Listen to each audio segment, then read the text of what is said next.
नमस्कार, battle of Bengal में आप सभी का स्वागत है। आपके साथ मैं हूं खुशबू।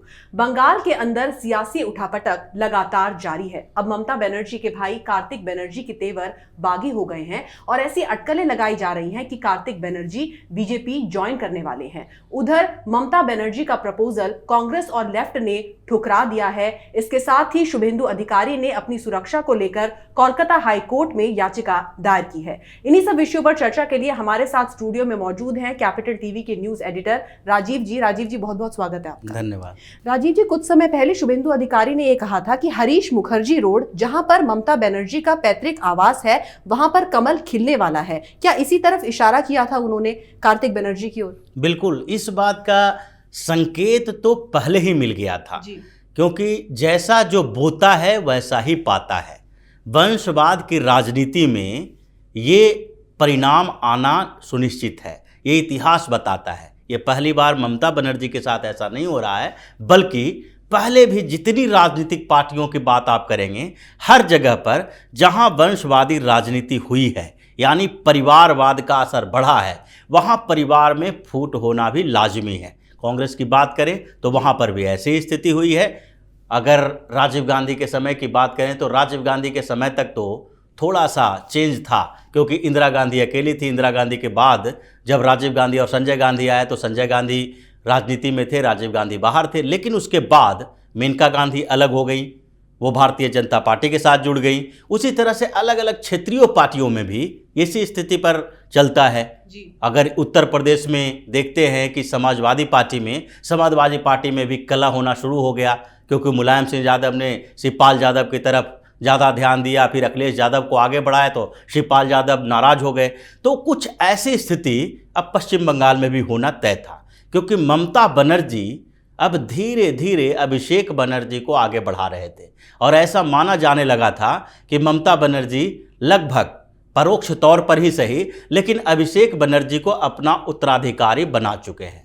अब अभिषेक बनर्जी को उत्तराधिकारी बनाएंगे तो उनके परिवार के दूसरे लोग धीरे धीरे नाराज होना शुरू होंगे, और यही शुभेंदु अधिकारी भी जानते थे, क्योंकि शुभेंदु अधिकारी जो पार्टी छोड़कर भारतीय जनता पार्टी में गए तो टीएमसी छोड़ने का उनका सबसे बड़ा रीजन यही था कि वो कहीं न कहीं देख रहे थे कि ममता बनर्जी जब भी रिटायर हों तो उसके बाद पार्टी की कमान 2-3 लोगों में अगर बटे तो उसमें शुभेंदु अधिकारी का भी नाम हो। लेकिन जब उन्हें लगने लगा कि पार्टी तो अब ममता बनर्जी के बाद अभिषेक बनर्जी के हाथों में जाएगी, क्योंकि अभिषेक बनर्जी को प्रमोट किया जा रहा था, तो ऐसे में जब अभिषेक बनर्जी को प्रमोट किया जा रहा है तो ममता बनर्जी के दूसरे जो भाई हैं, जो आगे राजनीति में आना है जिनको, या फिर जो राजनीति में आ रहे हैं, तो वो लोग नाराज होंगे। कार्तिक बनर्जी भी कुछ समय पहले ही पूरी तरह से राजनीति में आए, ममता बनर्जी से के साथ मंच शेयर किया और उसके बाद वो तृणमूल कांग्रेस में सक्रिय होने लगे। अब जब बंगाल में चुनाव होने वाला है, अब चुनाव के पहले अगर उनको दरकिनार किया जाएगा, अभिषेक बनर्जी को हर जगह पर प्रमोट किया जाएगा, तो कार्तिक बनर्जी को बुरा लगना ही है, क्योंकि वो भी चाहते हैं कि ममता बनर्जी जो उनकी बहन हैं उनको भी वही अधिकार दें जो कार्तिक बनर्जी को दिए हुए, जो अभिषेक बनर्जी को दिए हुए हैं। तो ऐसी स्थिति में कार्तिक बनर्जी को लगने लगा कि अभिषेक बनर्जी को लगभग वो गोद लेने वाली हैं और पार्टी भी अभिषेक बनर्जी के हाथों में ही जाएगी। तो वो कोई दूसरा रास्ता अपनाएंगे, कि कुछ चुनाव ही ऐसा समय है जिस समय हर पार्टी में पार्टी के नेताओं की औकात बढ़ जाती है। अब कार्तिक बनर्जी भी धीरे धीरे बागी सुर अपना रहे हैं, तो इससे अटकलें लगाई जाने लगी है कि वो भारतीय जनता पार्टी की तरफ जा सकते हैं। अगर भारतीय जनता पार्टी में वो शामिल होते हैं कुछ दिन के अंदर, तो उसका मनोवैज्ञानिक प्रभाव बहुत ज़्यादा पड़ेगा, क्योंकि मनोवैज्ञानिक तौर पर ममता बनर्जी टूट जाएंगी। उनकी पार्टी में इस बात का संकेत जाएगा कि जिस ममता बनर्जी को अपने घर के परिवार को अपने साथ रखने में इतनी मुश्किल हो रही है, वो पार्टी के दूसरे नेताओं को अपने साथ कैसे रख पाएंगे। तो कार्तिक बनर्जी जिस दिन भारतीय जनता पार्टी के साथ जुड़ते हैं, वो पश्चिम बंगाल का रण तो ममता बनर्जी आधे ऐसे ही हार जाएंगी, क्योंकि मनोवैज्ञानिक प्रभाव सबसे ज़्यादा महत्वपूर्ण होता है चुनाव के समय में। चुनाव के समय में एक नैरेटिव क्रिएट किया जाता है और उसी के आधार पर लोग किसी का समर्थन किसी का विरोध करते हैं। हर मुद्दे पर समर्थन विरोध नहीं होता है, मुद्दों का एक समझ लीजिए कि एक पोटली बनाई जाती है और उस पोटली के आधार पर यह तय किया जाता है कि हमारे पास ये जो मुद्दे हैं उसमें कौन किसका समर्थन करेगा।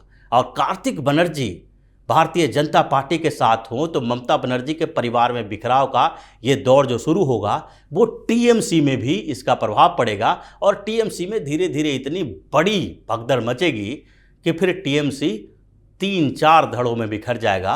और कुछ दिन पहले जो बातें उठी थी कि हर सीट पर ममता बनर्जी चुनाव लड़ रही हैं, वो साबित होगा दूसरे तरह से कि ममता बनर्जी अकेली खड़ी रहेगी मैदान में और उनके आसपास कोई भी न परिवार का न और न ही पार्टी का कोई बड़ा नेता खड़ा दिखाई पड़ेगा। और राजीव जी, जिस तरीके से ममता बनर्जी को जब कुछ भी समझ में नहीं आया तो उन्होंने बीजेपी के खिलाफ लड़ाई लड़ने के लिए कांग्रेस और लेफ्ट का साथ मांगा, लेकिन अब उनका जो प्रपोजल है कांग्रेस और लेफ्ट ने भी ठुकरा दिया है, तो कितनी मुसीबत में गिरती जा रही है ममता? बिल्कुल, अब मुसीबत तो बढ़ेगी ही और सबसे बड़ी मुसीबत लेफ्ट और कांग्रेस से समर्थन मांगना है।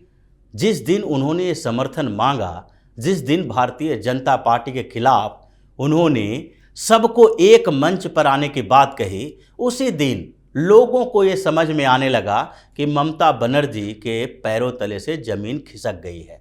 अब तृणमूल कांग्रेस के लिए पश्चिम बंगाल में कुछ बचा नहीं है, क्योंकि जिस पार्टी के साथ लगातार संघर्ष करती रही हैं।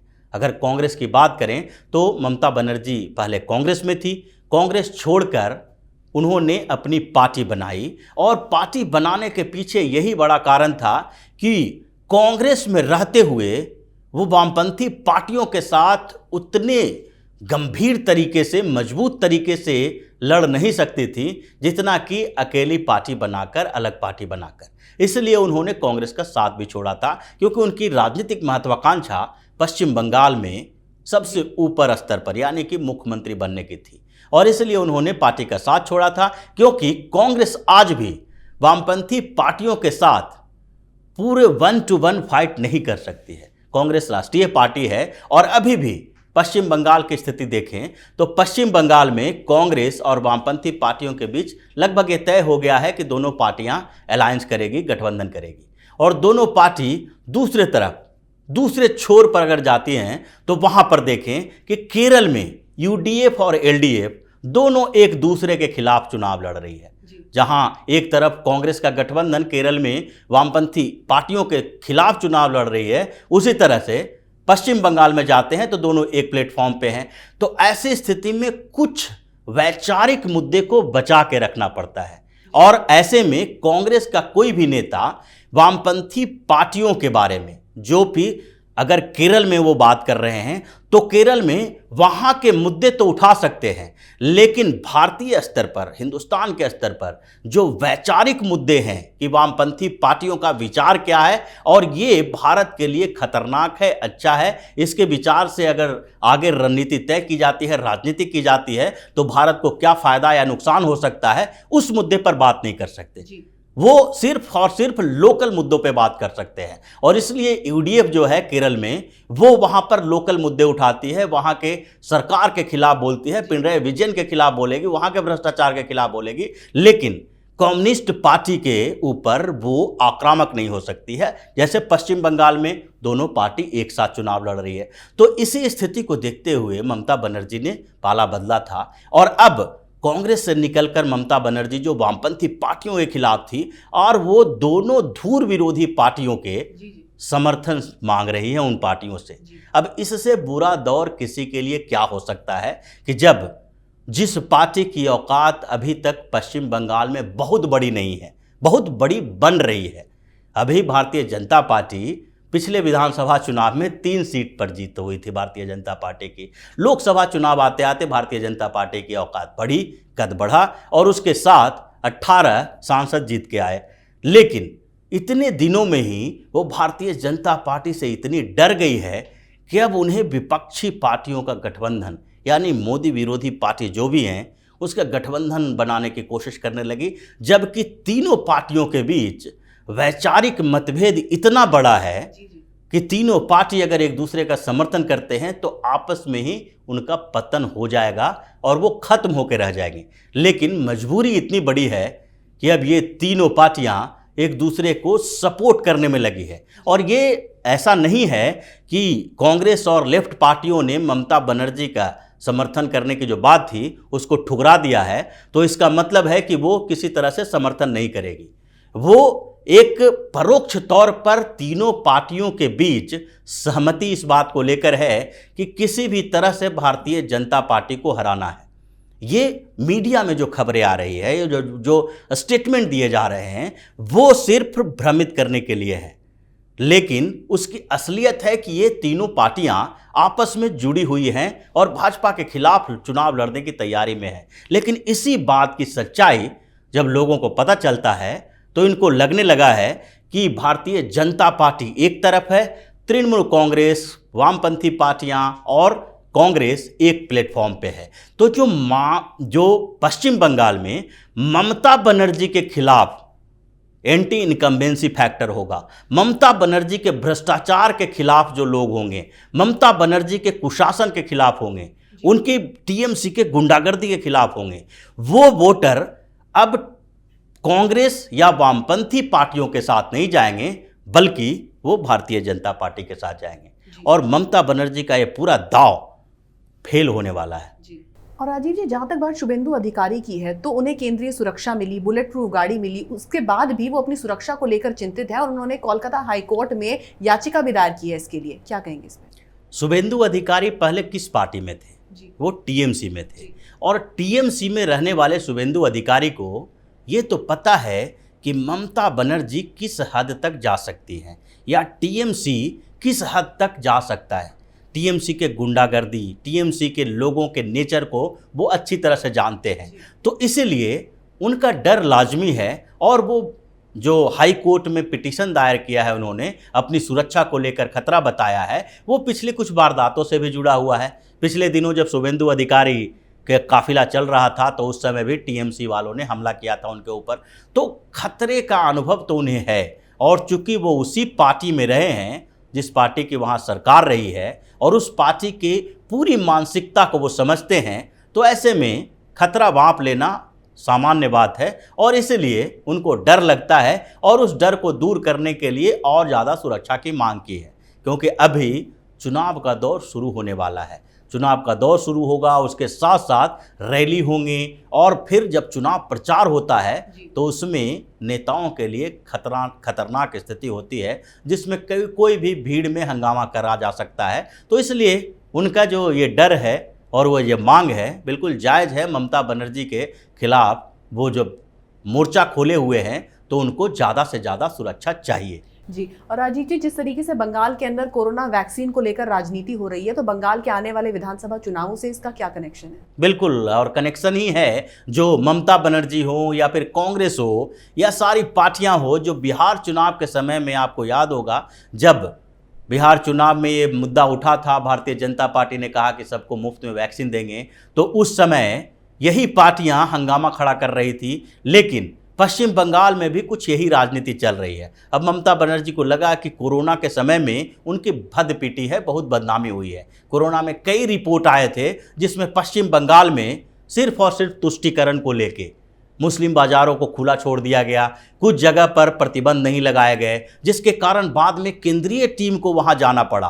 और कोरोना पर जो पश्चिम बंगाल में ममता बनर्जी की सरकार की पोल खुली थी, उसके बाद जब केंद्रीय टीम वहां गई तो उसके साथ कोऑपरेट नहीं की। अब वो सारी बदनामियों को धुलने के लिए ममता बनर्जी चाहती हैं कि कोरोना वैक्सीन पर हम लोगों को प्रभावित करें, क्योंकि केंद्र जो है वो सीमित मात्रा में ही कोरोना वैक्सीन स्टेट गवर्नमेंट को देगी, जिसमें पहले ही केंद्र सरकार ने कह दिया है कि हम स्वास्थ्य कर्मियों को देंगे, फ्रंट लाइन वर्कर्स को देंगे, लेकिन सबको नहीं दिया जा सकता। स्टेट गवर्नमेंट की भी अपनी रिस्पॉन्सिबिलिटी है, वो भी खरीद सकता है, लेकिन ऐसा नहीं है कि उन्हें मुहैया नहीं कराया जाएगा।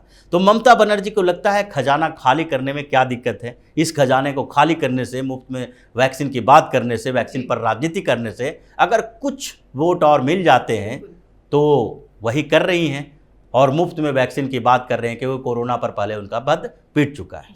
राजीव जी, बहुत बहुत शुक्रिया इस तमाम जानकारी के लिए। धन्यवाद। तो कहते हैं कि अहंकार हर किसी को ले डूबता है। असल जीवन की तरह राजनीति के समीकरण भी कभी भी बदल सकते हैं। ममता बनर्जी जो अकेले लड़ना चाहती थी, किसी का भी साथ नहीं चाहती थी, अब उनके साथ रहकर कोई लड़ना नहीं चाहता, चाहे बात कांग्रेस की हो, लेफ्ट की हो या फिर उनके खुद के परिवार के लोगों की हो। अगर आपको हमारा ये वीडियो पसंद आया तो इसे लाइक करें, शेयर करें और कैपिटल टीवी को सब्सक्राइब करें। नमस्कार।